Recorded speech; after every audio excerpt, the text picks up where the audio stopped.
Hello everyone and welcome back to the show. I'm Pedro and you are now watching FC Barcelona Central. If you want all the inside scoop on the Blaugrana, make sure you're subscribed right now.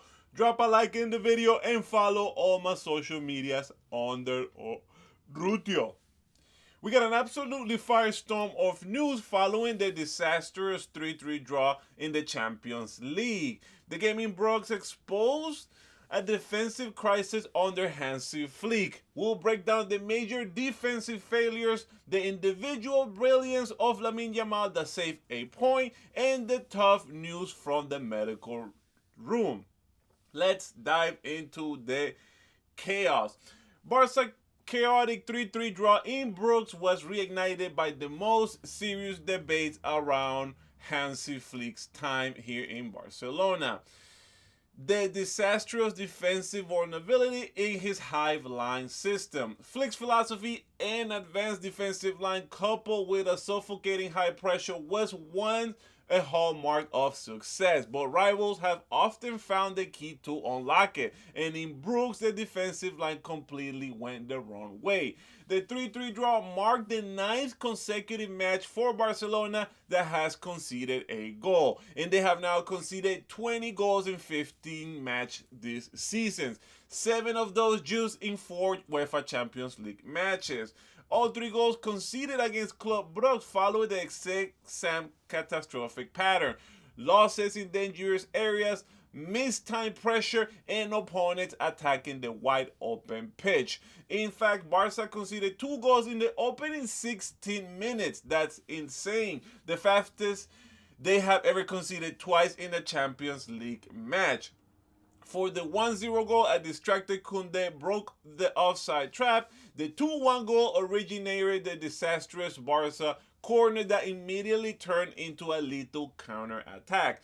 Frankie de Jong spoke honestly after the match, confirming the concerns. If you concede 3 goals, it is very difficult to win. We are a bit weak on the counter due to the issues of being vigilant.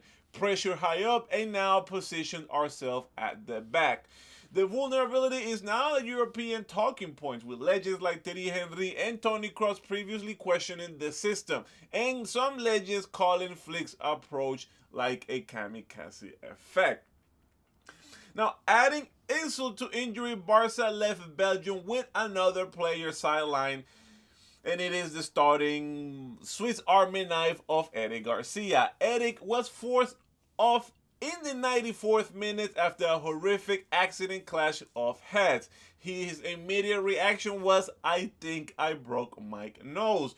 Eric, who has been Flick's most used player this season, is expected to miss this Sunday's match against Celta de Vigo. While he might be available on the bench with a prosthetic mask, Flick is highly unlikely to take any unnecessary risk, especially with the upcoming international break providing time for recovery.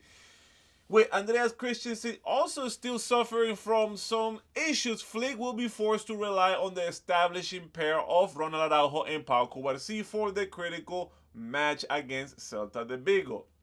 But not everything is bad news. One undeniable positive is the genius that kept Barca in the game, and it is Lamine Yamal. In a performance, in this performance in Brooks, where the characters try to hide but draw attention, Flick teams failed defensively. But Lamine Yamal's brilliance could not be stopped. He was a constant threat factoring into all 3 goals pretty much, including and inventing a spectacular solo effort. He truly is the shining light on paper over the defensive crack of these teams. But in the other hand, despite the strongest statistics, 6 goals, 7 assists in 15 matches, Marcus Rashford often appears to be playing his own game, functioning as a freelancer rather than an integrated player in this collective structure. This was visible against in Brugge, where he was criticized for his defensive contribution and lack of consistent pressure, playing at a constant pace that disrupted the team's defensive structure. The winger who is accustomed to be free-flowing in the chaos of the Premier League, admitted that he has been inconsistent. He has been in an inconsistent environment for too long and needs to improve his consistency in a collective system. The crisis on the defense is on the defense. It's not on the offensive. Flick must use this week to fix the highline trip before we go to Celta de Vigo, relying on the young core to stabilize this team. While Eric Garcia is out, do you have any confidence in Ronald Araujo and Pau Cubarsí partnership to finally keep a clean sheet against Celta de Vigo? Let me know your thoughts in the comment below. It's been a really sad week. Barcelona is not going to go very far if they keep playing this way. They should have made any efforts to sign any defensive player, maybe any solid center back after the departure of Iñigo Martinez. It is a very weird games. We are definitely conceding goals. Both teams to score is definitely seems to be a lock in every single Barcelona game. At this rate, we're not going to compete for any major trophies this season, and we have such many hurt players. This is just not. It's not great. It's not sustainable. There is no heart in this team. The defense is definitely not there. They win they win everybody's back. They hit the ball over everybody's back, even if over the right back or the left backs. Koundé is doing so much, but it's not enough. He's a very good defensive player who sometimes doesn't really show up.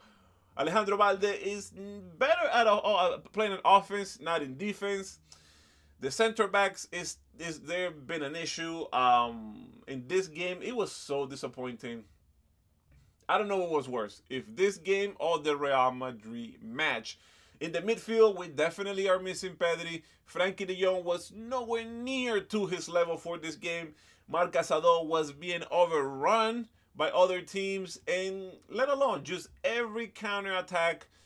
This club Brugs have had really so many chances, and it's just pretty sad. This is not the way to go. I mean, listen, silver lining here is that Lamine Yamal is recovering his spark, even though he's still visibly hurt.